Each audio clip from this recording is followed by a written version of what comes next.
Dan seperti yang kita ketahui bahwa Pilkada DKI masih menuai kontroversi karena memang menurut klaim beberapa pihak dan didukung oleh beberapa bukti yang sangat konkret serta komprehensif bahwa Pilkada DKI Jakarta telah terjadi kecurangan. Tentu saja ini sangat disayangkan di negara yang demokrasi harus kembali terjadi kecurangan-kecurangan seperti ini.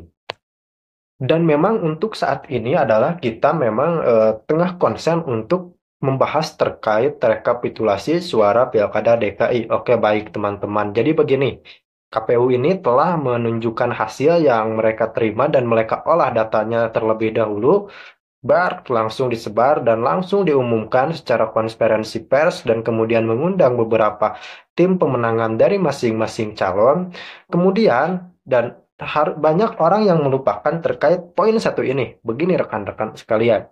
Jadi meskipun KPU misal taruh saja sudah menetapkan bahwa yang paling unggul ini adalah pasangan Pramrano. Namun di satu sisi KPU menyediakan fasilitas jika ada pihak-pihak yang merasa tercurangi atau ada indikasi kecurangan. Apalagi kita telah baca data dan baca beritanya bahwa tim RK ini memiliki bukti serta dokumentasi kecurangan tersebut. Jadi memang ini bisa diolah dan bisa dikomunikasikan secara hukum yang berlaku di negara kita. Jadi artinya bukan berbelit-belit, bukan atau apapun itu. Namun ini adalah demokrasi rekan-rekan sekalian. Jadi semua bisa terjadi dan memang ketika ada indikasi kecurangan, kemudian ada perkara yang melayangkan gugatannya ke MK, ini bisa difasilitasi. KPU pun sudah mengiyakan hal tersebut bahwa jika ada kecurangan silahkan monggo digugat saja. Jadi begitu konsepnya rekan-rekan, bukan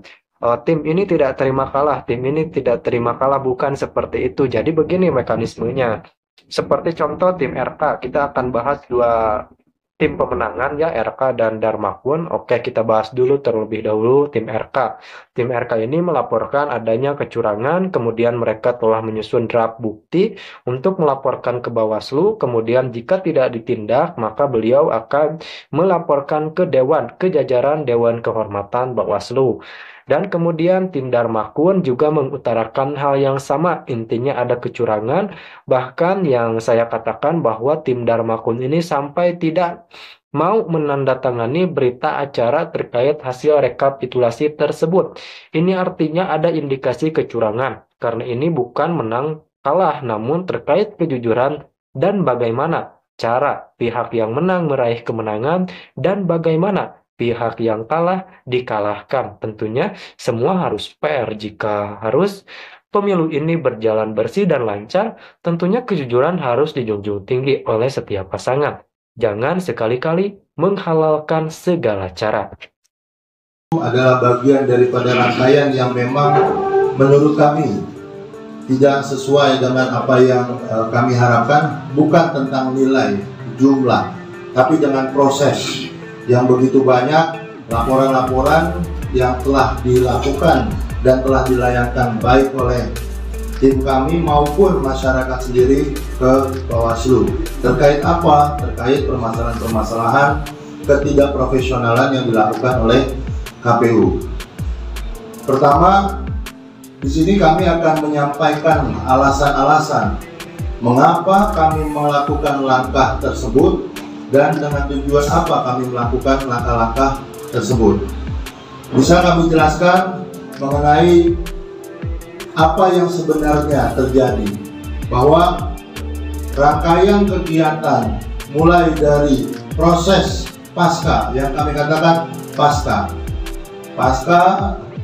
pencoblosan atau bahkan pasca penetapan paslon, kami mundur jauh ke belakang. Kami menemukan pencocokan data yang dilakukan oleh KPU menurut kami itu tidak relevan. Jadi kami mengambilkan contoh beberapa.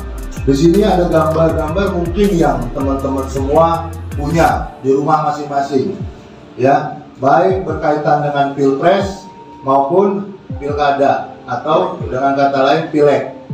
Di sini adalah bukti kerja yang memang harus dilakukan oleh KPU. Untuk pilpres ada, kenapa untuk pilkada mereka tidak melakukan ini? Di sini jelas, ya maaf kembali. Nah, di sini jelas kok dituliskan tanggal 14 Februari terjadinya Pilpres dan sebagainya dan Pileg. Artinya apa? Ini salah satu langkah yang seharusnya dalam pilkada ini dilakukan. Di mana kami melapor? Kami melaporkan di setiap Bawaslu, baik itu kota maupun provinsi.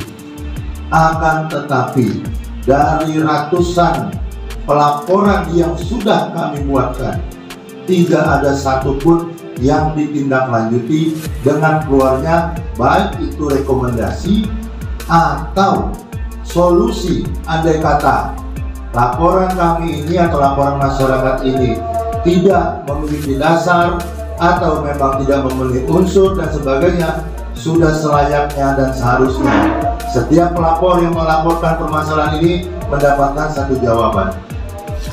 Akan tetapi sampai dilakukannya rekapitulasi tadi sore, tidak sama sekali kami mendapatkan hal itu. Jawaban daripada KPU yang mengatakan bahwa kami sudah melakukan upaya terkait pemberian C6 dan itu seharusnya masyarakat, ya, seharusnya masyarakat mendatangi saja tanpa harus diundang.